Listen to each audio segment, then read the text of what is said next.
नमस्कार, मैं हूं बालकृष्ण थरेगा। आप देख रहे हैं डेली लाइफ। आइए शुरुआत करते हैं आज के समाचारों की। मार्क्सवादी कम्युनिस्ट पार्टी कार्यकर्ताओं ने मंगलवार को पेट्रोल डीजल की कीमतों में हो रही बढ़ोतरी के विरोध में साइकिल रैली निकालकर रोष व्यक्त किया।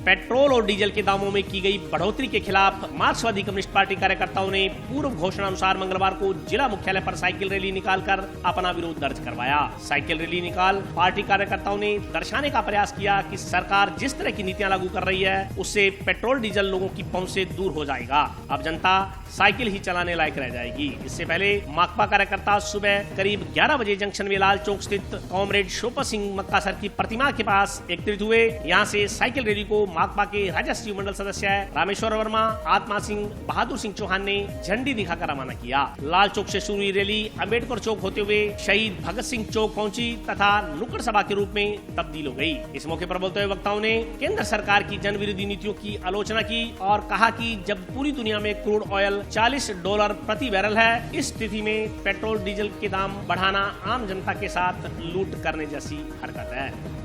आज राजस्थान में पूरे प्रदेश व्यापी आह्वान के तहत ये प्रदेश व्यापी आह्वान राजस्थान लोकतांत्रिक मोर्चे का था, जिसमें सीपीआई, पीएम, तमाम वाम दलों और सेकुलर पार्टियों के इस आह्वान पर केंद्र सरकार द्वारा डीजल और पेट्रोल के रेट में पिछले 20 दिनों से लगातार बढ़ोतरी, पेट्रोल डीजल के दामों में लगातार बढ़ोतरी जो आसमान छूने की तैयारी में है, जिसके विरोध आज हमने हनुमानगढ़ के लाल चौक से साइकिल यात्रा प्रारंभ की, जो मुख्य बाजार में हुए हनुमानगढ़ के भगत सिंह चौक से होते हुए चूना फाटक से तिलक सर्किल और हनुमानगढ़ कलेक्ट्रेट तक पहुंच की। तत्पश्चात हमने कलेक्टर मार्फत राष्ट्रपति महोदय को ज्ञापन सौंपा और हमने निवेदन किया कि किसान, मजदूर और आम जनता पेट्रोल और डीजल के बढ़ते भाव के कारण बहुत चिंतित है और पीड़ा सहन कर रही है। इस आर्थिक कोरोना महामारी में आर्थिक तंगी के चलते आर्थिक हालात जनता के बिगड़ चुके हैं, इसलिए पेट्रोल और डीजल के जो बढ़ाए हुए दाम है उनको वापस लेने की हमने मांग रखी है। बाल विवाह रोकथाम टीम ने मंगलवार को गोलूवाला थाना क्षेत्र में हो रहे नाबालिग लड़की के विवाह को प्रशासन व पुलिस के सहयोग से रुकवा दिया। इस संदर्भ में चाइल्ड लाइन नंबर पर अज्ञात व्यक्ति ने सूचना दी थी। जिले के गोलूवाला में बाल विवाह रोकथाम की टीम ने मंगलवार को प्रशासन व पुलिस के सहयोग से एक बाल विवाह को रुकवाया। जानकारी के अनुसार श्रीगंगानगर के चाइल्ड लाइन नंबर 1098 पर सूचना मिली कि मंगलवार को सुबह करीब 11 बजे पीलीबंगा तहसील अधीन गांव गोलूवाला के वार्ड नंबर 7 में 14 वर्ष की एक नाबालिग बच्ची का बाल विवाह होना निर्धारित हुआ है। यह सूचना चाइल्ड लाइन नंबर से जिला विधिक सेवा प्राधिकरण की ओर से बनाए गए व्हाट्सएप ग्रुप बाल विवाह निषेध अभियान में मंगलवार सुबह पहुंची। इस पर जिला विधिक सेवा प्राधिकरण के सचिव विजय प्रकाश सोनी ने तुरंत संज्ञान लेते हुए तालुका विधिक सेवा समिति पीलीबंगा के अध्यक्ष, पुलिस प्रशासन आदि को तुरंत आवश्यक कार्रवाई करने के निर्देश जारी किए। इसके बाद सभी के सामूहिक प्रयास व तुरंत कार्रवाई से बाल विवाह रोकथाम की टीम मौके पर पहुंची तथा बच्ची के जन्म संबंधी दस्तावेज की जांच की तो पाया कि बच्ची की उम्र नाबालिग है। इस कारण मौका पर ही लड़की के माता पिता को शादी रोकने के लिए पाबंद किया गया। बच्ची के माता पिता ने पुलिस टीम का कहना मानते हुए बाल विवाह रोक दिया। जिला विधिक सेवा प्राधिकरण हनुमानगढ़ द्वारा बाल विवाह की रोकथाम के लिए बाल विवाह निषेध अभियान लगातार निरंतर रूप से चलाया जा रहा है। इसको प्रभावी रूप से क्रियान्वित करने के लिए प्रशासन, पुलिस और फील्ड में काम करने वाले व्यक्तियों की एक टीम बनाई गई है। उस टीम को सशक्त करने के लिए व्हाट्सएप ग्रुप बनाया गया है, जिसमें अधिकारी से लेकर के कर्मचारी तक सभी को शामिल किया गया है, जो बाल विवाह को रोकने के लिए प्रभावी कदम उठाने के लिए सक्षम है। इसी कड़ी में आज सुबह ही हेल्पलाइन नंबर 1098 श्री गंगानगर से ये सूचना मिली कि पीलीबंगा तहसील के गोलूवाला थाने के अंतर्गत एक 16 साल की नाबालिग लड़की का बाल विवाह होने जा रहा है। हेल्पलाइन से जो सूचना मिली उसको हमने जिला विधिक सेवा प्राधिकरण द्वारा बनाए गए व्हाट्सएप ग्रुप पे डाला और प्रशासन, पुलिस और कर्मचारियों को और तुरंत कार्रवाई करने के निर्देश दिए, जिस पर नायब तहसीलदार जी और पटवारी जी मौके पर जाकर के बच्ची की उम्र के बारे में जानकारी प्राप्त की तो पता चला कि वह 2006 में पैदा हुई थी और अभी उसकी उम्र 15 वर्ष के लगभग ही रही है। इसलिए जो बाल विवाह निषेध की हमारी टीम है उसने मौके पर जाकर के लड़की के माता पिता को समझाया, कानूनी प्रावधानों के बारे में बताया और बाल विवाह को रुकवाया। ये सही है कि बाल विवाह एक अभिशाप है, कानूनी दंडात्मक प्रावधान इसके लिए बनाए गए हैं, लेकिन इसके लिए जागरूकता एक ऐसा सशक्त माध्यम है जिसके जरिए हम बाल विवाह को रुका सकते हैं। इसके लिए सभी से अपील है कि कोई बाल विवाह नहीं करें और इस प्रकार की सूचना मिलती है तो उसको हेल्पलाइन नंबर पर पुलिस को, प्रशासन को, किसी भी जिम्मेदार व्यक्ति को इसकी सूचना देकर के बाल विवाह रुकाने में अपना सहयोग देवे। इसी कारण से आज बाल विवाह होने से रुका है और दो जिंदगियां जो बाल विवाह होने से दुष्प्रभाव हो सकती थी उनको बचाने का सभी के सामूहिक प्रयास से संभव हो सका। जंक्शन के सेक्टर 6 स्थित श्याम वाटिका के बोर्ड पर कालिख पोतने के विरोध में मंगलवार को वार्ड वासियों ने जंक्शन थाना में परिवार पहुंचकर दोषी व्यक्ति के खिलाफ कार्रवाई करने की मांग की है।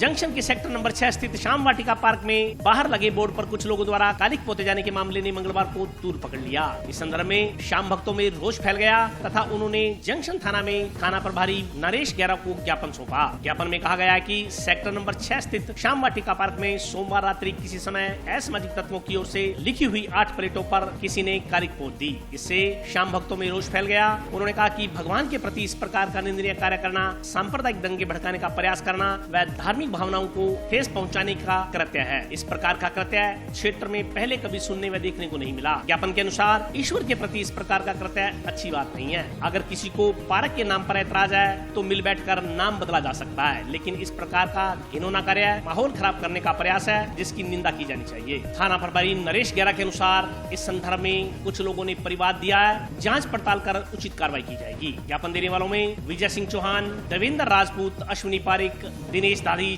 अमन छाबड़ा, पवन पुजारी, अभी अरोड़ा, प्रदुमन परमार, योगेश कुमार, मंगत परसीवाल, देवांग सुथार, मनोज कुमार, परवीन जैन, अमनदीप सहित अन्य श्याम प्रेमी मौजूद थे।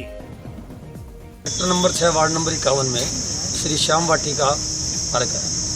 5 तारीख विश्व पर्यावरण दिवस को सारे वार्ड वासियों के द्वारा वहाँ पौधारोपण किया गया था और श्री श्याम वाटिका नाम लिखाया था।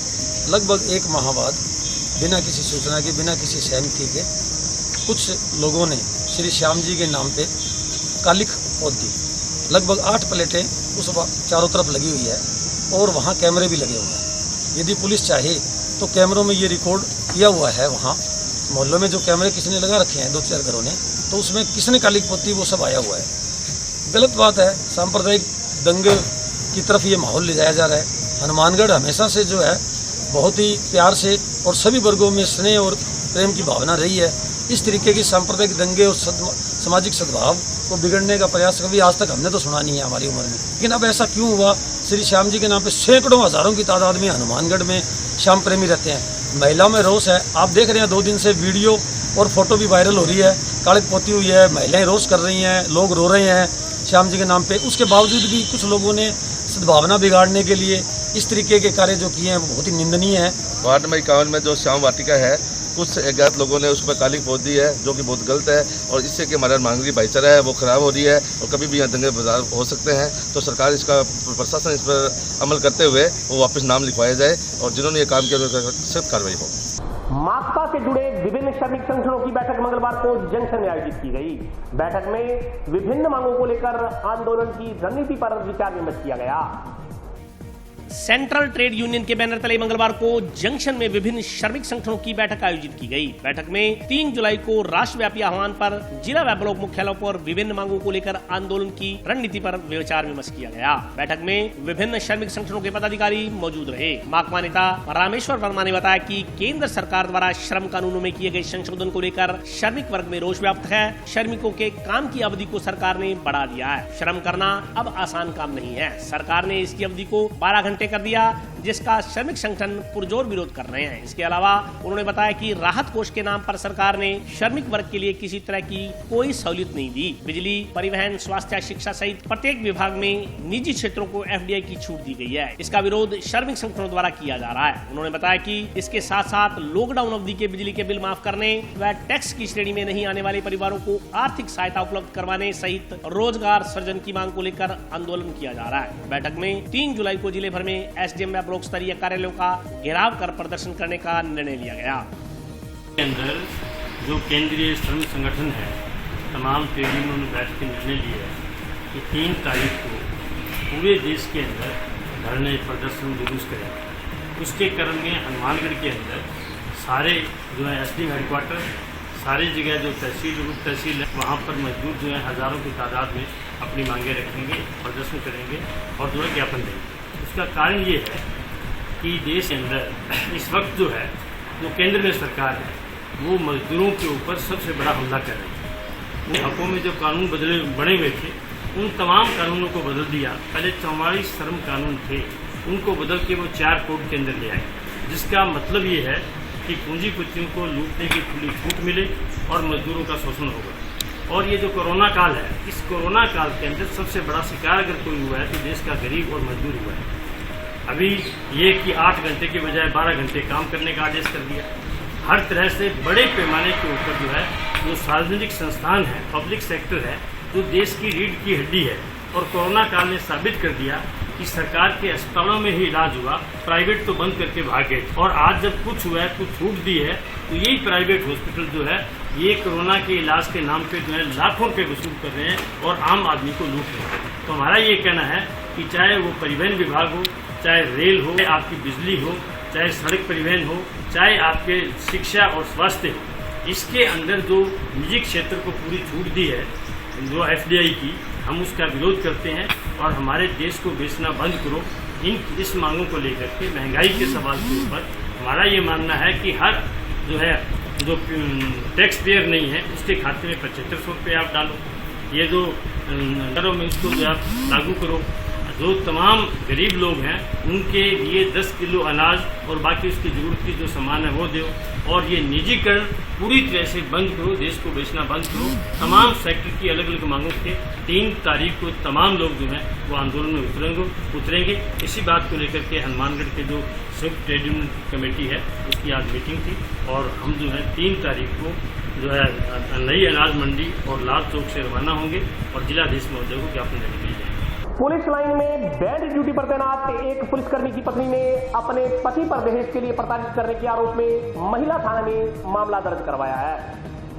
पुलिस लाइन में तैनात एक पुलिसकर्मी के खिलाफ दहेज के लिए पत्नी को प्रताड़ित करने के आरोप में महिला पुलिस थाने में मामला दर्ज हुआ है। जिला पुलिस अधीक्षक के आदेशों पर दर्ज हुए मामले में परिवादिया का आरोप है कि उसका पुलिसकर्मी पति उसे जान से मारने की धमकी देता है। फिलहाल पुलिस दहेज प्रताड़ना के आरोप में पुलिसकर्मी व उसकी शादीशुदा बहन के खिलाफ मामला दर्ज कर जाँच में लगी है। पुलिस अधीक्षक के आदेशों पर दर्ज हुए मामले में सुलोचना पुत्री भगवाना राम राणा निवासी पुलिस लाइन ने बताया कि उसका पति सुंदरलाल पुत्र डूंगरबल राणा निवासी डूंगरगढ़ जंक्शन पुलिस लाइन में बैंड ड्यूटी पर तैनात है। सुंदरलाल अक्सर शराब के नशे में धुत रहता है, मारपीट कर आए दिन तंग परेशान करता रहता है। कभी पीहर में बात करने के लिए अपना मोबाइल फोन नहीं देता। उसकी ननद राजा पत्नी मनोज निवासी बीकानेर भी उनके साथ रहती है। उसकी ननद राजा हमेशा सुंदरलाल को मारपीट करने के लिए उकसाती रहती है। उसका पति उसे घरेलू खर्च व अन्य कार्यों के लिए भी पैसे नहीं देता। दर्ज रिपोर्ट के अनुसार 22 फरवरी को रात करीब 8 बजे उसका पति सुंदरलाल शराब के नशे में धुत होकर आया।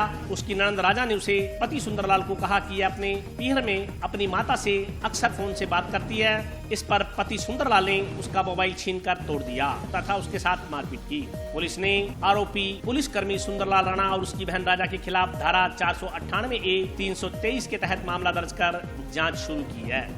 कल परिवादिया सुलोचना ने एक रिपोर्ट प्रस्तुत की थी कि उसका पति सुंदरलाल जो हनुमानगढ़ पुलिस लाइन में बैंड के कांस्टेबल के पद पर नियुक्त है, उसको शारीरिक और मानसिक रूप से प्रताड़ित करता है। आए दिन शराब पीकर अक्सर उससे मारापीटी करता है, जिसमें उसका सहयोग उसकी ननद भी करती है। घर खर्च और घरेलू खर्च चलाने के लिए उसके पैसा वगैरह भी नहीं देता है और जान से मारने के लिए धमकियां इत्यादि देता है, जिस पर प्रकरण दर्ज कर अनुसंधान किया जा रहा है। आबकारी विभाग ने मंगलवार को जिला कलेक्टर की अध्यक्षता में लॉटरी प्रक्रिया के जरिए कंपोजिट शराब की 17 दुकानें आवंटित की। जिला कलेक्टर जाकिर हुसैन की अध्यक्षता में मंगलवार को लॉटरी प्रक्रिया के जरिए शराब की दुकानें आवंटित की गई। जिला आबकारी अधिकारी संजीव पटावरी ने इस संदर्भ में जानकारी देते हुए बताया कि 17 शराब की दुकानों के लिए जिले भर से 69 आवेदन प्राप्त हुए थे। जिले भर में 23 दुकानों के लिए आवेदन आमंत्रित किए गए थे, लेकिन इनमें केवल 17 दुकानों के लिए 69 आवेदन प्राप्त हुए, जिनका आवंटन लॉटरी प्रक्रिया से किया गया। उन्होंने बताया कि संगरिया में एक कंपोजिट वाइन शॉप के लिए सर्वाधिक 19 आवेदन प्राप्त हुए। सभी आवेदनों को आबकारी विभाग द्वारा वेरीफाई कर लिया गया है। विभाग की ओर से अभी 6 दुकानें और आवंटित की जानी है। जो है बड़े समूह की लॉटरी निकाली गई। 23 समूह की लॉटरी थी, जिसमें से 17 समूह पे आई थी। 17 में से 10 पे एक से अधिक आवेदन होने का लॉटरी निकाली गई और 7 समूह एकल आवेदन होने के कारण लॉटरी प्रक्रिया संपन्न हुई। जिले में अभी 6 समूह और पेंडिंग पड़े। और अभी वक्त ब्रेक का, हाजिर होता हूँ छोटे से ब्रेक के बाद।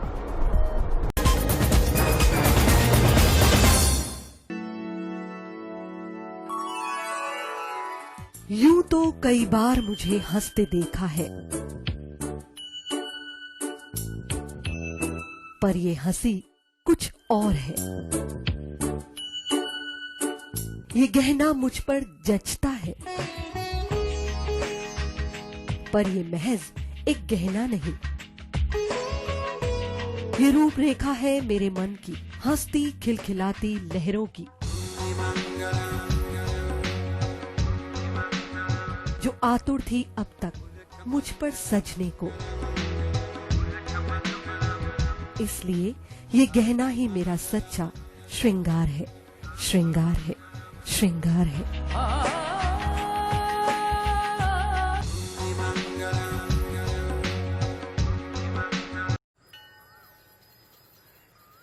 अरे बबलू, लॉकडाउन खुलते ही टहलने निकल पड़े। महामारी अभी फैली हुई है। सरपंच जी टहलने नहीं, काम पे वापस जा रहे हैं। तुझे डर नहीं लगता वायरस पकड़ लेगा? पहले थोड़ा बहुत डर लगता था, फिर पता चला कि अगर मैंने पूरी सावधानी बरती तो ये बीमारी होने की संभावना कम है। सबसे महत्वपूर्ण है ये मास्क। काम पर मास्क हमेशा पहनूंगा, समय समय पर हाथ धोता रहूंगा और दूसरों से हर वक्त कम से कम 2 गज की दूरी बनाए रखूंगा। खुद को, दूसरों को और अपने परिवार वालों को भी सुरक्षित रखूंगा। अरे भाई, मेरी जिम्मेदारी बनती है तुझे चेतावनी देना, सो दे दिया। जब देश के मेडिकल और स्वच्छता कर्मचारी रोज कोरोना वायरस से लड़ने का काम कर रहे हैं, तो हमारी भी तो जिम्मेदारी बनती है अपना काम करने की। बबलू, तुझे कुछ हो गया तो? हजारों लोग इस बीमारी को हराकर ठीक हो चुके हैं, और अगर किसी कारण मुझे ये बीमारी हो भी जाए तो सरकार ने अस्पताल में हमारे इलाज के लिए पर्याप्त व्यवस्था कर रखी है। ये घबराने का वक्त नहीं, एक दूसरे का हौसला बढ़ाने का वक्त है। अरे ऐसे क्या देख रहा है? तू काम पे जाएगा, मैं नहीं जाऊंगा, नाक नहीं कट जाएगी मेरी। चलो मास्क। हाँ, मास्क मास्क। अरे नाक तो ढक लो। हाँ। कोरोना वायरस से हमें लड़ाई जारी रखनी पड़ेगी, पर उससे डर कर नहीं, पूरी सावधानी के साथ डट कर चलिए। रुकी जिंदगी को आगे बढ़ाएं, देश को आत्मनिर्भर बनाएं। जय हिंद।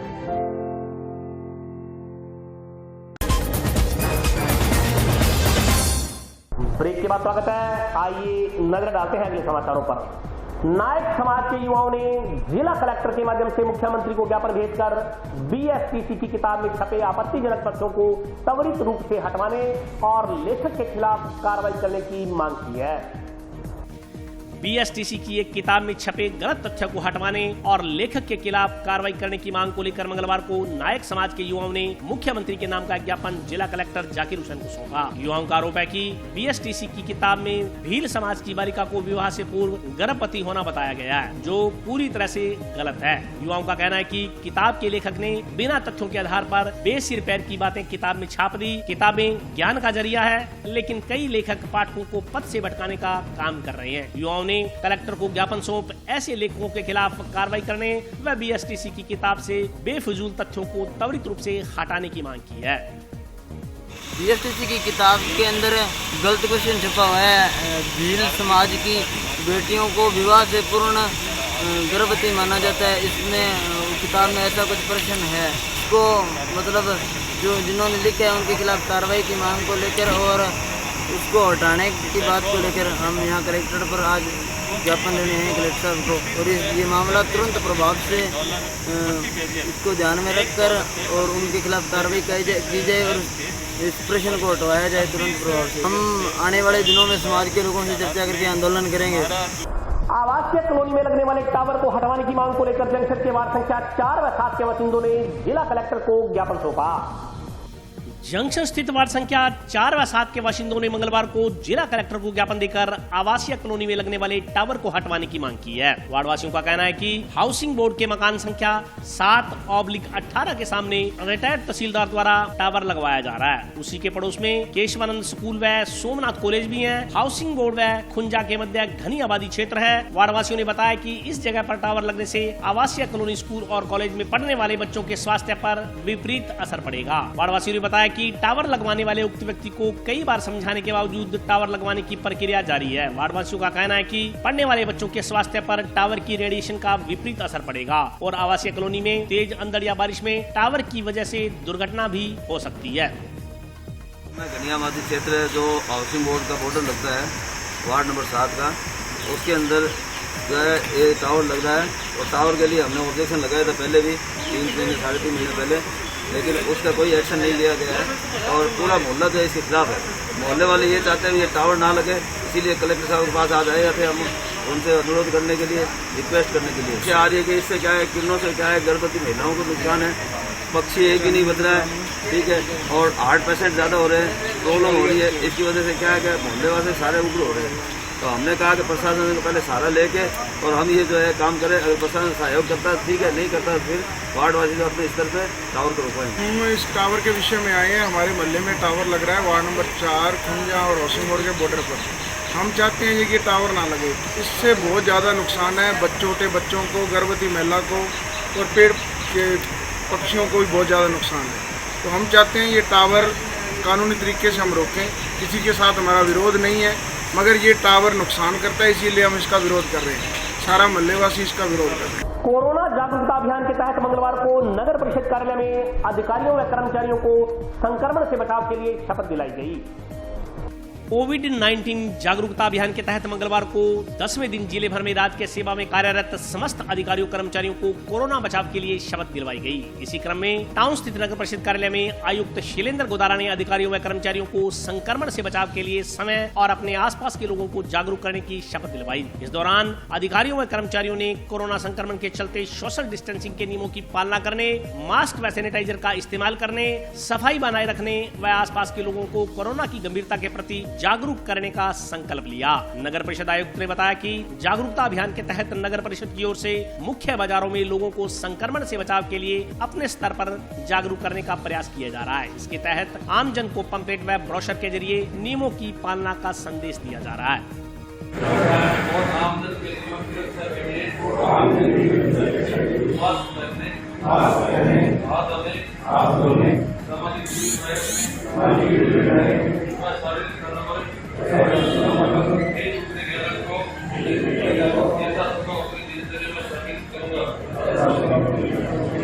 और अपने आसपास के लोगों को सावधानी को अपनाने के लिए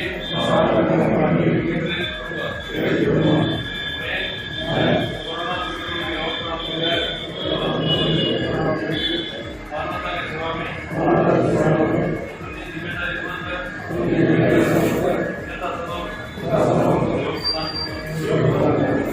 कोरोना महामारी के बचाव के लिए केंद्र और राज्य सरकार द्वारा विभिन्न दिशा निर्देश जारी किए जा रहे हैं। वर्तमान में कोरोना जागरूकता सप्ताह चलाया जा रहा है, जिसमें जिला कलेक्टर महोदय के निर्देशानुसार आज प्रत्येक कार्यालय में कार्यालय कर्मचारियों को शपथ दिलाने का कार्यक्रम था। नगर परिषद में समस्त कर्मचारियों को इस कोरोना से बचाव की शपथ दिलाई गई और साथ ही नगर परिषद द्वारा समस्त वार्डों में ऑटो टिपर से कोरोना के बचाव और बचाव के लिए, रोकथाम के लिए लोगों से सोशल डिस्टेंसिंग की पालना करने के लिए जागरूक किया जा रहा है। हाथ धोने, मास्क लगाने के लिए उनको जागरूक किया जा रहा है। इसके अलावा मुख्य बाजार में हमने पंपलेट्स बंटवाए हैं और प्रसार किया गया है। और इसी कोरोना सप्ताह के जागरूकता सप्ताह के तहत आज सारिया मार्केट के पास बैंड वादन करवाया जाएगा तो जिला कलेक्टर महोदय के निर्देशानुसार शहरी क्षेत्र या पूरे जिले में कहीं भी कोई कोरोना से संक्रमित न हो, इसके लिए लोगों को जागरूक किया जाए। कोरोना जागरूकता अभियान के तहत मंगलवार को कांग्रेस कार्यकर्ताओं ने जंग से स्थित सिविल लाइन में रैली निकालकर आमजन को संक्रमण से बचाव के लिए जागरूक किया। कोरोना को हराना है, देश को जिताना है। कोरोना को हराना है, देश को जिताना है। कोरोना को हराना है, देश को जिताना है। कोरोना को हराना है, देश को जिताना है। राज्य सरकार की ओर से 21 से 30 जून तक चलाए गए कोविड-19 विशेष जागरूकता अभियान के तहत मंगलवार को कांग्रेस कार्यकर्ताओं की ओर से जंक्शन के सिविल लाइन क्षेत्र में जन जागरूकता रैली निकाली गई। कांग्रेस नेता सौरभ राठौड़ के नेतृत्व में युवाओं की ओर से निकाली गई रैली सिविल लाइन के खेल मैदान से आरंभ हुई, जो सिविल लाइन इलाके के मुख्य मार्गों से होती हुई तिलक सर्कल पहुंचकर संपन्न हुई। रैली के दौरान आमजन को कोरोना से बचाव के लिए किए जाने वाले उपायों के बारे में जागरूक किया गया। साथ ही जगह जगह पोस्टर चस्पा कर आमजन को इस महामारी से बचाव के उपाय बताए गए। इस दौरान वक्ताओं ने आमजन को मास्क पहनने और सोशल डिस्टेंसिंग की पालना करने के लिए प्रेरित करते हुए कोरोना जैसी महामारी से बचने का आह्वान किया। वक्ताओं ने कहा कि कोरोना से बचने का एकमात्र उपाय सिर्फ सावधानी और सतर्कता ही है। इस मौके पर अरविंद कुमार, अरशद अली, अमन बिश्नोई, विक्की त्रिपाठी, तौसीफ खान, रवि सारस्वत, रवि बराड़, मुकेश कुमार, मनोज पांडे, भगवान दास, पवन पारिक, प्रहलाद सहित अन्य कार्यकर्ता मौजूद रहे। रक्षा के लिए जो राजस्थान के यशस्वी मुख्यमंत्री श्री अशोक गहलोत जी ने कोविड जागरूकता सप्ताह शुरू कर रखा है, उसी के संदर्भ में आज हम सभी कांग्रेस कार्यकर्ताओं ने जो सिविल लाइन का जो ग्राउंड है, यहाँ से एक कोरोना जागरूकता की एक रैली की शुरुआत की, जो सिविल लाइन के मुख्य मार्गों से होती हुई घर घर जाके हमने पोस्टर वितरण किया और पोस्टर चिपकाए। इस संदर्भ में मैं ये कहना चाहूँगा कि आम जन को जागरूक करने के लिए हम जो ये ज्ञान रूपी कार्य कर रहे हैं, हमारे बड़े भाई साहब सौरभ राठौड़ जी की अध्यक्षता में ये पूरे सप्ताह जारी रहेगा। उसके बाद में भी अगर ज़रूरत पड़ती है तो इसको हम जारी रखेंगे, क्योंकि कोरोना हारेगी तभी मानवता जीतेगी और कोरोना को हराना है, मानवता को जिताना है। मैं सतर्क हूँ, राजस्थान सतर्क है, हम सब सतर्क हैं। कोरोना को हराने के लिए हमारे राजस्थान के मुख्यमंत्री आदरणीय गहलोत साहब और हमारे पायलट साहब, तमाम नेता, हमारे तमाम राजस्थान के अंदर सभी हमारे कांग्रेस के नेतागण, कार्यकर्ता और प्रत्येक हमारा एक एक कांग्रेस जन इस बात को लेकर के कटिबद्ध है कि कोरोना को हराना है और देश को जिताना है। इसी के तहत हमारे मुख्यमंत्री जी के द्वारा एक पहल जो की गई कि लोगों को, आम जन को जागरूक किया जाए, ज़्यादा से ज़्यादा जागरूकता अभियान जो ये चलाया गया है, उसी के परिप्रेक्ष्य में आज यहाँ हम लोगों ने, मेरे साथ हमारे ब्लॉक कांग्रेस कमेटी के उपाध्यक्ष अश्विनी पारिक जी और तमाम हमारे सिविल लाइन के हमारे जो नौजवान युवा खिलाड़ी हैं, उन्होंने और हमारा एक रैली निकाल करके हम सब ने एक आम जन को जागरूकता का संदेश देने के लिए एक हमने यहाँ एक प्रयास हम जो निरंतर हम कर रहे हैं, उसी कड़ी के अंदर आज हमने ये यहाँ सिविल लाइन में रैली निकाली है और हमने विभिन्न जगहों पर हमने पोस्टर जो है वो चिपकाए हैं और आगे भी हमारा ये अभियान निरंतर जारी रहेगा और इस जागरूकता को जब तक हम आम जन को जागरूक करते रहेंगे, जब तक कि कोरोना हारेगा नहीं। कोरोना को हराना है, देश को जिताना है। साथ ही ग्रामीण क्षेत्र में भी हम निरंतर इस अभियान को चलाए हुए हैं और सिलम एरिया के अंदर भी हम इस अभियान को चलाए हुए हैं और निरंतर ये हमारा अभियान जारी रहेगा। अज्ञात कार सवारों द्वारा फ्रॉड के 8 लाख रुपए लूटने के मामले में पुलिस परिवादी को ही संदिग्ध मान रही है। पुलिस का कहना है कि लूट हुई या नहीं, इसका पता पूरी जांच के बाद ही चलेगा। कार सवार 4 अज्ञात लोगों की ओर से बाइक सवार प्रौढ़ किसान से करीब 8 लाख रुपए लूटने के मामले में पुलिस के शक की सुई खुद परिवादी की तरफ घूमती नजर आ रही है। प्रारंभिक जांच पड़ताल में कुछ ऐसी बातें भी सामने आई हैं, जिनके आधार पर टाउन पुलिस इस मामले को संदिग्ध मानकर चल रही है। हालांकि पुलिस का कहना है कि लूट हुई या नहीं, इसका खुलासा जाँच पूरी होने के बाद ही चल पाएगा। जाँच अधिकारी SI संजू रानी के अनुसार अभी तक परिवादी खेताराम पुत्र रामचंद्र ब्राह्मण निवासी वार्ड नंबर 3 मेहरवाला PS तलवाड़ा झील की ओर से जिन लुटेरों व प्रकार का जिक्र किया गया है, उस संदर्भ में कुछ जानकारियां हाथ नहीं लगी हैं। वहीं परिवादी की ओर से दिए गए बयानों में कुछ बिंदु संदिग्ध लग रहे हैं, उनकी भी जांच की जा रही है। इसके अलावा अगर लूट हुई है तो लुटेरों तक पहुंचने के भी प्रयास किए जा रहे हैं। मामले की दोनों पहलुओं से जांच की जा रही है। तफ्तीश पूरी होने के बाद ही सच्चाई सामने आ पाएगी। 26 तारीख को थाने पर रात को 12 साढ़े 12 की तकरीबन सूचना मिली कि एक आदमी जो है वो मेहरवाड़ा का रहने वाला कोई आदमी है, वो यहाँ नो SSW के पास मोड़ पे सड़क के किनारे उसका मोटरसाइकिल भी पड़ा है, वो आदमी भी पड़ा है। उस सूचना पर पुलिस वहाँ पे पहुँची और उसके बाद उसको हॉस्पिटल में शिफ्ट करवाया।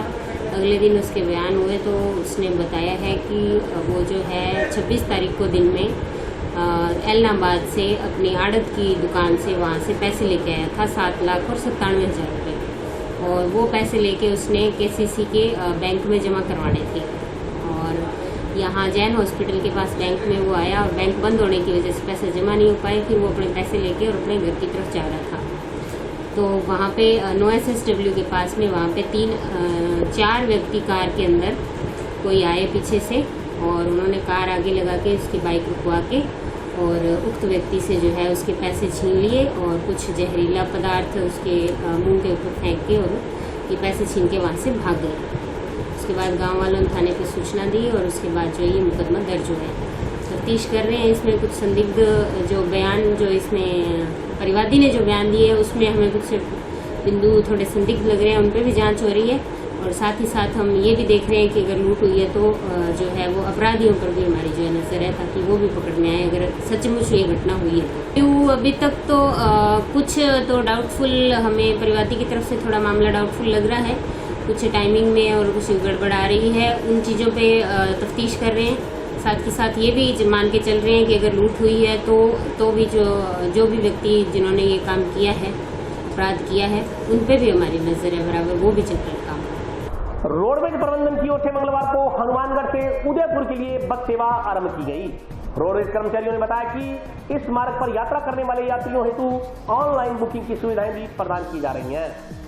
हनुमानगढ़ श्रीगंगानगर वासियों को राहत प्रदान करते हुए रोडवेज प्रबंधन ने हनुमानगढ़ से उदयपुर की बस सेवा शुरू की है। रोडवेज द्वारा इससे पूर्व अनलॉक 1 के तहत जून माह में 22 बसें हनुमानगढ़ टाउन से चलाई गई हैं। इसी क्रम में अनलॉक के द्वितीय चरण में हनुमानगढ़ से उदयपुर बस का संचालन आरंभ कर दिया गया है। मंगलवार से शुरू हुई बस सेवा में ऑनलाइन बुकिंग भी की जा रही है। इस संदर्भ में जानकारी देते हुए रोडवेज कर्मचारियों ने बताया कि हनुमानगढ़ उदयपुर बस हनुमानगढ़ जंक्शन से 2:15 व टाउन से 2:30 पर रवाना होगी तथा पल्लू, सरदार शहर, रतनगढ़, सुजानगढ़, डीडवाना, कुचामन, अजमेर, चित्तौड़गढ़ होते हुए उदयपुर पहुंचेगी। ऑनलाइन टिकट बुकिंग के लिए यात्री RSRTC की वेबसाइट का इस्तेमाल कर सकते हैं। इसके अलावा बस स्टैंड पर भी टिकट बुकिंग की सुविधा उपलब्ध रहेगी। उल्लेखनीय है कि इलाका वासियों द्वारा लंबे समय से हनुमानगढ़ उदयपुर बस सेवा शुरू करवाने की मांग की जा रही थी।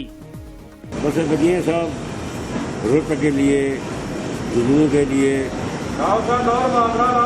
सिरसा हिसार के लिए, हनुमानगढ़ माता लगाइए और पदमपुर के नामा लगाइए साहब,